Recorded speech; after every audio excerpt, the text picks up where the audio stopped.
Artisan ఉద్యోగులకు standing order లో ఉన్నటువంటి 7 ప్రమోషన్ వచ్చే వరకు పరిస్థితి వచ్చింది. కాబట్టి ఈ పరిస్థితి దారి చేయడానికి ప్రధానంగా మరి ఎస్పీటీ సార్ సీఎండీ గారే. కాబట్టి దయచేసి ఈ ఐక్యతను ముందు మనం చాటి చెప్తూ మరి రాబోయే పిఆర్సీ కమిటీ వేసేంత వరకు, పిఆర్సీ సాధించుకునేంత వరకు మరి 2 జేఏసీలు కలిసి ఉద్యమం చేయాల్సిందిగా మనవి చేస్తూ, ఈ 2 జేఏసీలు పిలుపు ఇచ్చినా మరి అందరూ కూడా ఇదే విధంగా స్పందించి మరి రావాల్సిందిగా కోరుతా ఉన్నాం.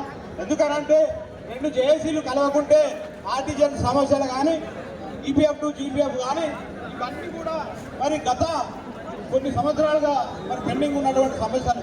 కాబట్టి అప్పుడు 2 జేఏసీలుగా పిఆర్సీలో కూర్చుండేది. కానీ ఇప్పుడు ఒకే 2 జేఏసీలు ఒకే వేదిక మీద కూర్చుంటే మరి మేనేజ్మెంట్ ఖచ్చితంగా దిగిరాక తప్పదని చెప్పేసి తెలియజేస్తూ, వెంటనే మరి గౌరవ ఉప ముఖ్యమంత్రి గారు బట్టి విక్రమార్క గారు వెంటనే జోక్యం చేసుకొని మరి సీఎండీ గారిని ఆదేశించి ఏదైతే ట్రాన్స్ఫర్ ఇచ్చిందో దాన్ని అభ్యర్థులు పెట్టే విధంగా ఆదేశాలు జారీ చేయాలని చెప్పేసి తెలియజేస్తూ, ఈ అవకాశం ఇచ్చిన మీకు అందరికీ కూడా కృతజ్ఞతలు, ధన్యవాదాలు తెలియజేస్తూ జై జై. ఒక చాలా చిన్న ఇష్యూ పెండింగ్ ఉన్నది, అప్గ్రేడేషన్.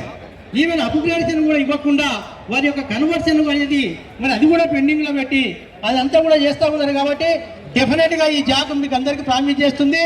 ఇవాళ చాలా మంది కొంతమంది మాత్రమే వచ్చి ఇక్కడికి. నెక్స్ట్ ఇప్పుడు 2 జాకులు ఒకటైనాయి, 2 జాకులు ఒకటి మాత్రమే అయినాయి. నెక్స్ట్ ఏదైతే ఆర్టిజన్ జాక్ ఉందో మరి వాళ్ళు కూడా దీనికి వచ్చి కాలుస్తే ఇవాళ ఈ యొక్క మేనేజ్మెంట్ ఎక్కడిపోతుందని చెప్పేసి కూడా మీరు వాళ్ళు గుర్తించాలని చెప్పి సందర్భంగా తెలియజేసుకుంటున్నా. ఇంకా ఈపీఎఫ్ టు జీపీఎఫ్ ఉంది, రిక్రూట్మెంట్ సర్వీసులు వెళ్ళిపోతూ ఉన్నాయి. 3వ కంపెనీ వచ్చింది. అసలు కథ ఏంటంటే 3వ కంపెనీ, ఆ కంపెనీలో ఎవరికి అర్థం కాలే, ఆప్షన్స్ అడుగుతున్నారు. ఆ కంపెనీ ఏం కంపెనీ అంటే ఎవరు కూడా 3వ కంపెనీ ఏం కంపెనీ అంటే ఎలక్ట్రిసిటీ వాడుకొని డబ్బులు కట్టినటువంటి యొక్క కంపెనీ అది. అగ్రికల్చర్ సర్వీసులు ఉన్నటువంటి కంపెనీ అది. దానికి ఆప్షన్ అడుగుతారట.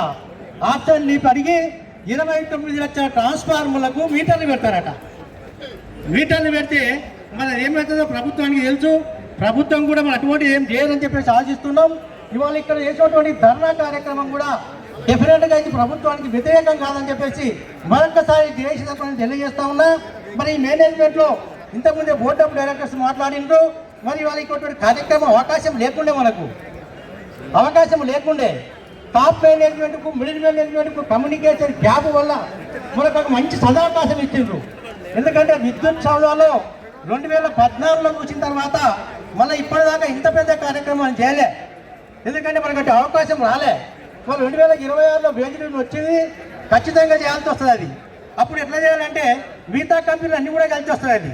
కాబట్టి దయచేసి ప్రతి ఒక్క సమస్యను కూడా కామన్ ఇష్యూస్ అంతా కూడా ఈ 2 జాగ్రత్తలు కలిసి డిస్కౌంట్ చేసి ఖచ్చితంగా ఫైట్ చేస్తారని చెప్పి మరొకసారి తెలియజేస్తూ, నేనంతా మీతో ఒకటే, ఎప్పుడు జాగ్రత్త పిలిపించినా ఇవాళ ఏ రకంగా వచ్చిందో అదే రకంగా రాని వాళ్ళని కూడా తీసుకొని వాళ్ళ కీర్తన కార్యక్రమం ఏదొచ్చినా కూడా పెద్ద ఎత్తున ఈ కార్యక్రమాన్ని విజయవంతం చెప్పని కోరుకుంటూ, ఈ యొక్క ట్రాన్స్ఫర్ పాలసీ అయిపోతుంది, ఏం ప్రాబ్లం లేదు.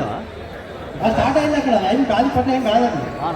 అది మాడిఫికేషన్ అంటే ఏ మాడిఫికేషన్ చూడలేదు ఏమంటున్నాం. కాబట్టి అది వదిలేయండి, చేస్తామని చెప్పిండ్రు. ఏదైనా పేపర్ మీద ఇవన్నీ చెప్పొచ్చినాం. మరి ఇవన్నీ మనకు తెలుస్తుంది. అది కాకపోతే ఈ ప్రోగ్రామ్ కంటిన్యూ అవుతుంది కూడా చెప్పడం జరిగింది. కాబట్టి దయచేసి మరి ఏమైనా కార్యక్రమాలు కూడా మన పెద్ద ఎత్తున హాజరు కావాలి.